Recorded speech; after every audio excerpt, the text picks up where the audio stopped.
पद क्या, पति कुशलता क्या जिस पद पर बिखरे शून्य हो, नाविक की धैर्य परीक्षा क्या अगर धाराएं प्रतिकूल न हो. तर तुमच्या आयुष्यात जे म्हणजे चांगला नाविक हा खवळलेल्या समुद्रावरतीच तयार होतो असं म्हणतात. मेहमान है अंधेरा इसके रोके से रुका है सवेरा.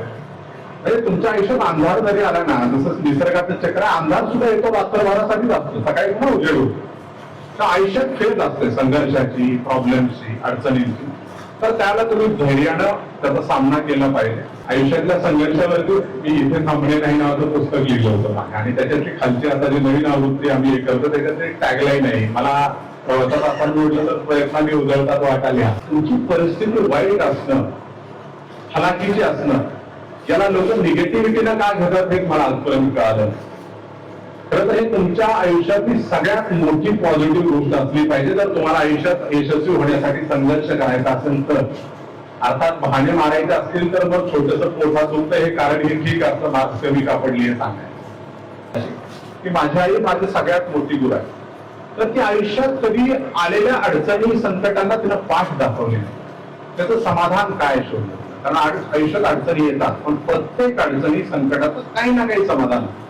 काहीचं समाधान पैसा असेल, काहीचं समाधान वेळ असेल, काही गोष्टी वेळेनुसार ठीक होतात, काहीचं कष्ट असेल, पण प्रत्येक समस्येला समाधान असतं. युपीएससीचा प्रिलिम्स फेल झाल्यानंतर मी येऊन माझ्या शिक्षक पदाच्या नोकरीचा राजीनामा दिला. म्हणजे ज्या घरात आई 60 रुपयेच्या रोजगारानं कामाला जाते, भाऊ बेरोजगार आहे, राहायला घर नाही, अर्धा एकर जमीन नाही, अशा वेळेला लागलेली जिल्हा परिषदेची, ते पण शेजारच्या तालुक्यात लागलेली, पाड्यात मी होतो, ते नोकरीचा मी राजीनामा दिला. त्या वेळेत ना केली की मुझको न रोकिए न ये नजर आने दीजिए, मेरा सफर अलग है मुझे जाने दीजिए, ज्यादा से ज्यादा होगा ये कि हार जाएंगे, किस्मत तो मुझे अपने आजमाने दीजिए. तर ते कसं म्हणून मी सोडून माझी किस्मत केली, कशाच्या जीवावर मी आजमावणार होतो. माझ्या आयुष्यातली समाधानाची संकल्पना मला त्यावेळेला सापडली. कारण आयुष्यात सगळ्यात महत्वाचं तुमचं समाधान आहे. तुम्ही कशात आनंदी असता तर ते मला त्या काळात कळायला लागले. मला आनंद कशात मिळतो तर मी कुणाची तरी हेल्प केली आणि तो जर माणूस खुश झाला तर मला भारी वाटतं. लोकांसाठी काम करण्याची तळमळ हीच माझी प्रशासनात येण्याची प्रेरणा आहे आणि मरेपर्यंत मी माझ्या प्रेरणेची बेईमानी कधी करणार नाही.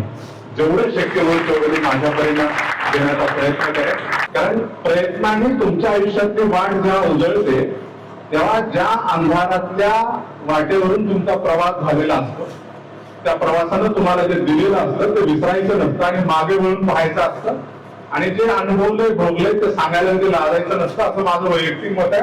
की तुमच्या अपेक्षांची पूर्ती करू शकलो नाही त्याबद्दल सॉरी, पण तुम्हाला प्रॉमिस करतो की ज्यावेळेला पुढच्या वर्षी युपीएससीचा रिझल्ट लागेल त्यावेळेला महाराष्ट्राला माझा अभिमान असेल. For that I will give 100%. आणि ज्या काळात नामांकित पुणे मुंबई सारख्या ठिकाणी कॉलेजला ग्रॅज्युएट होऊन अभ्यास करणारी पोरं आयएएस होतात असं म्हटलं जायचं, त्या काळात यशवंतराव चव्हाण महाराष्ट्र मुक्त विद्यापीठामधून ग्रॅज्युएट होऊन आयएएस झालेला मी पहिला माणूस. त्यामुळे मला हे की मी माझ्या कष्टाच्या जोरावर मॅनेज केलं होतं.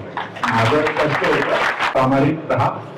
जाहीर क्षेत्रात तुम्हाला जायचं असेल त्या क्षेत्रात जात असताना तुम्हाला हे तू करू शकत नाही, तुला धड हे येत नाही तरी पण तू हे करायला चालला, किंवा सारखं चालत असताना तुम्हाला ठेचा लागतील, तुम्ही पडत राहाल, तरी पण आयुष्यात काहीतरी मिळवण्यासाठी प्रयत्नांची धडपड तुमची कधी थांबली नाही पाहिजे याची काळजी करत घ्या.